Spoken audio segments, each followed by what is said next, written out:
I noticed that. I noticed that I'm breathing.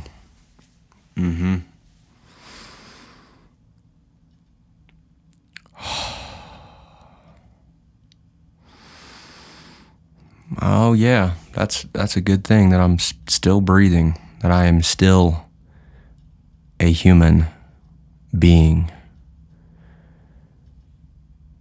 and that I have breath. Oh yeah, I'm aware. I'm aware that I'm sitting. I'm aware that I'm here. I am aware that I have a past, 28 years worth. Oh yeah, I remember that. And I can project into the future and think about the future. But for the sake of this audio long form expression, I want to be here right now.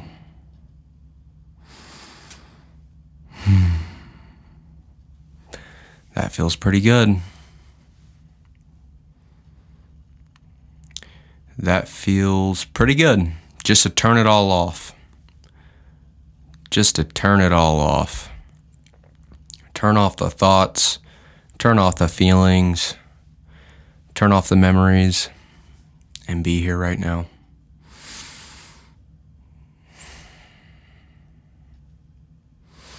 Praise God. Praise God.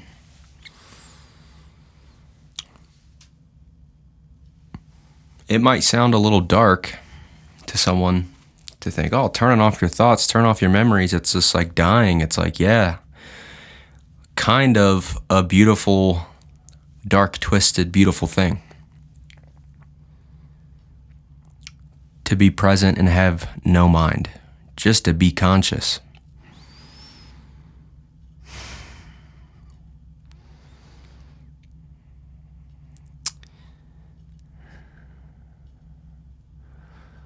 I have so much junk, so much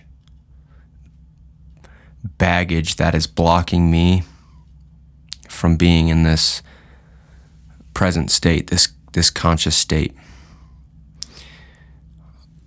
I mean, this has been going on for only a couple minutes, and I'm having to swim through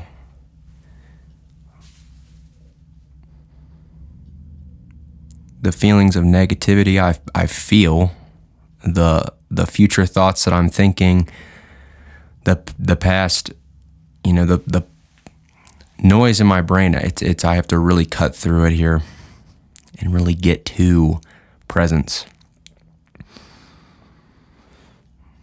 And I have experience doing this. I know that once I am fully present, something beautiful emerges out of that. You could call it joy. You could call it a simple being. Simple sensation of being. Comes out of breath. Oh yeah, don't forget that you're breathing. Oh yeah, don't forget that this day is a gift. Don't forget that.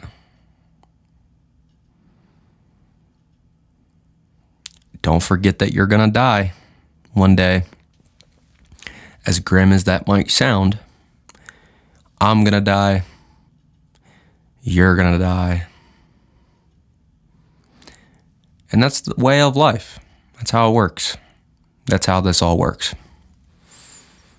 And so with that in mind,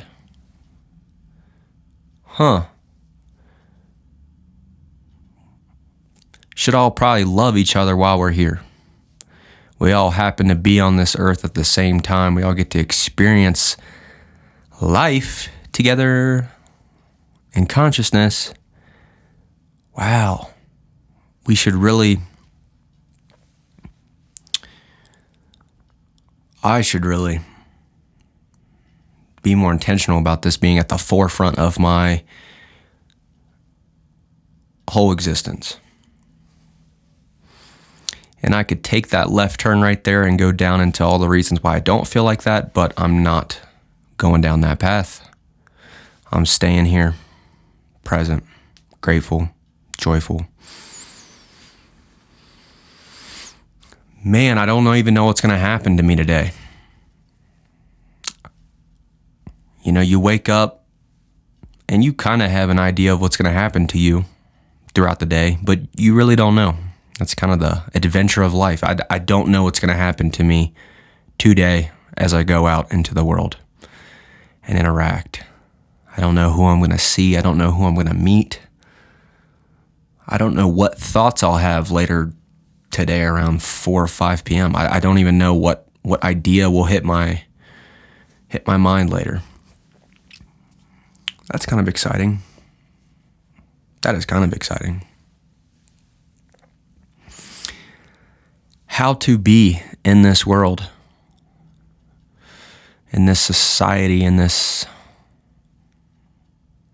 I'm thinking about that. How to be... Well, communication, you know, socialization, we need these things. Communication and socialization. Both are important. Love, empathy. Considering what it might be like to be somebody else in a different situation and think and feel from that perspective. Empathy. Consider the other human being across from you. What would it be like if I was like them? If I was going through that, what would that feel like? How would I be? How would I handle that?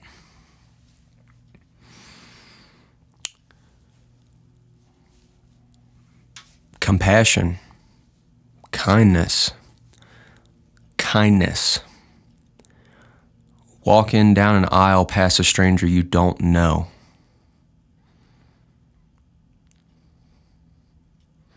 You could ignore them.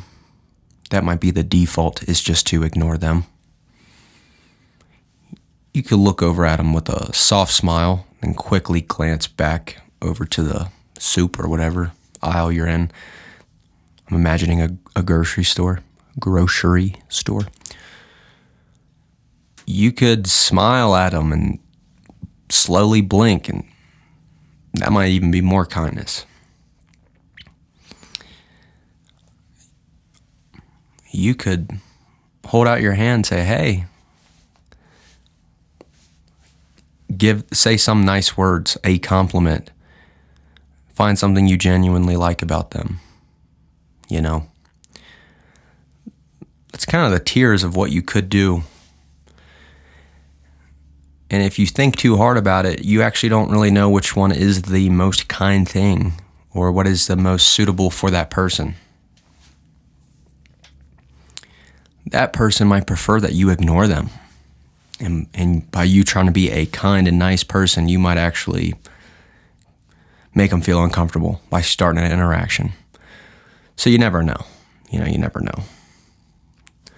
That was a kind of a silly example, I guess, but kindness. Manners. Well, I think about manners. You know, I've started to open the door for Asia, for my fiance. I want to really prioritize getting the door for her. Like going out of my way to do something, a simple act of kindness. And I noticed that the AC turned on. I noticed it's probably going to add a little bit of background noise to this long form expression, but that's fine. But getting the door for somebody, having manners, saying thank you, tipping somebody properly at a restaurant, tipping the server properly, noticing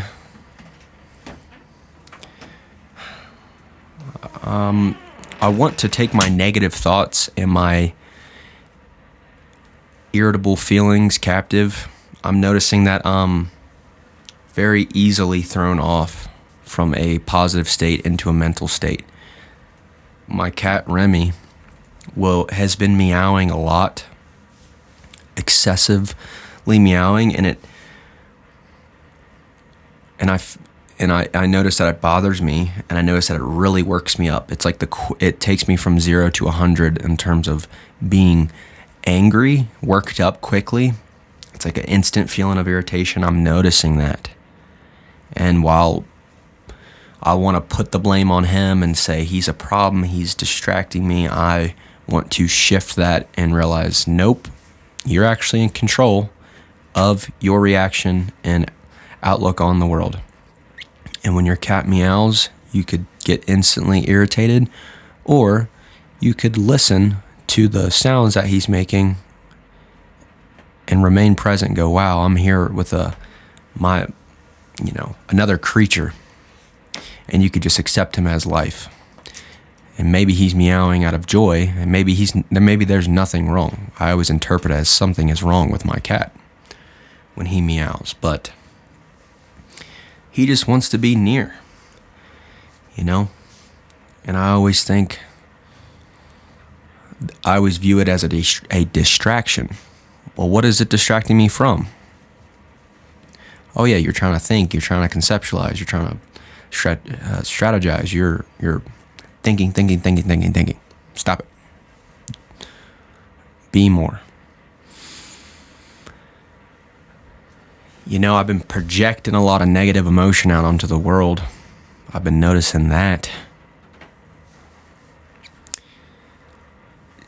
I'll see another human being and automatically feel insecure.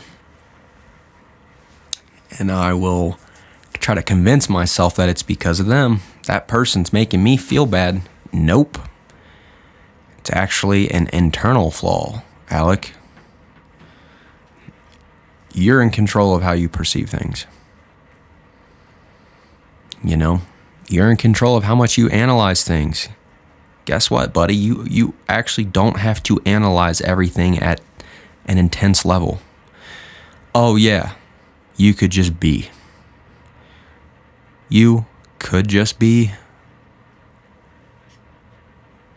That's it. Just be. You really could. You could just notice. You could just pay attention to your breath.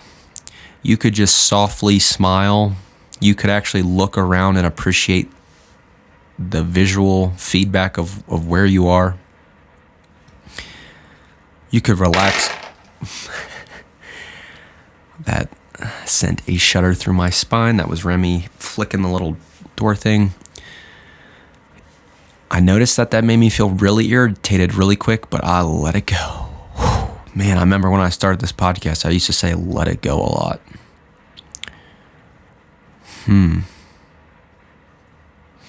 Presence. You can notice where you have tension and let it go. See ya.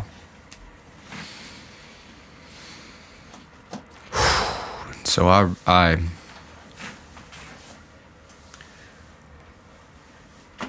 wouldn't say I'm working on this, but this state of calm and peace, I would love to maintain more consistently. And I believe that would be a good choice because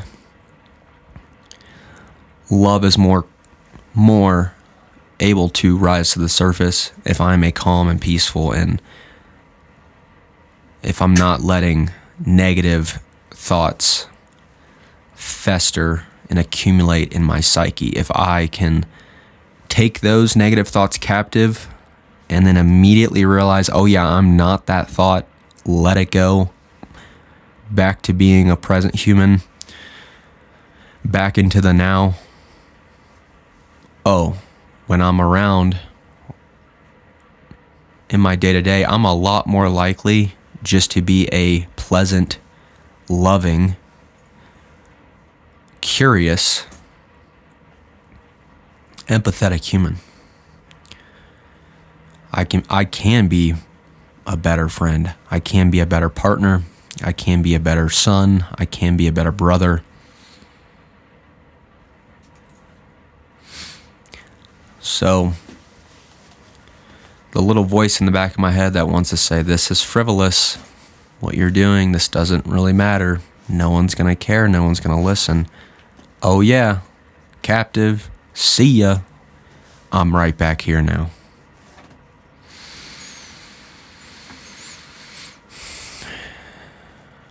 I'm right back here now.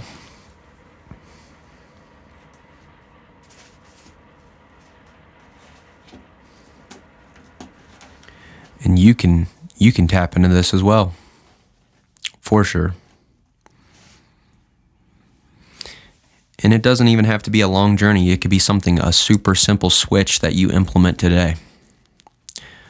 My challenge to you is today, whatever you're doing, if you're going to work, if you're in the car going to a meeting, if you're having an off day and you're going out to run errands, going to the grocery, going to church, going to the gym, whatever you are doing today, throughout your day, I challenge you to be aware when a negative thought pops into your head. It could be something small. It could be that you're looking in the mirror, fixing your hair, and you think, I don't look good today. It could be that you are at your house and you have this negative thought, I'm going to be late. Or maybe you're thinking, I don't want to go to the meeting today because I have anxiety. Or you're thinking, whatever it may be, you could be, whatever negative thought it is, negative self-perception you have, take it captive and then immediately let it go.